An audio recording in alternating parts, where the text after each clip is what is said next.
রিজিক সম্পূর্ণ আল্লাহর হাতে, তবে কোরআন ও হাদিসে কিছু আমল উল্লেখ আছে যেগুলো করলে আল্লাহ রিজিক বাড়িয়ে দেন।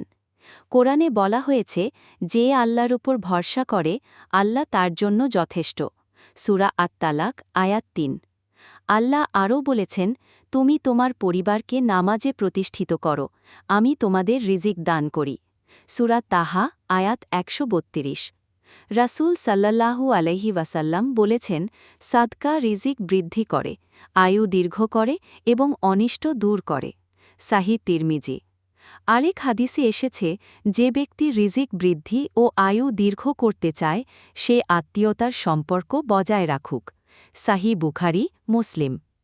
এছাড়া কোরআনে নূহ আলাইহিস সালাম তার কওমকে উপদেশ দিয়ে বলেছেন, তোমরা তোমাদের প্রভুর কাছে ক্ষমা প্রার্থনা করো, তিনি তোমাদের সম্পদ ও সন্তান বৃদ্ধি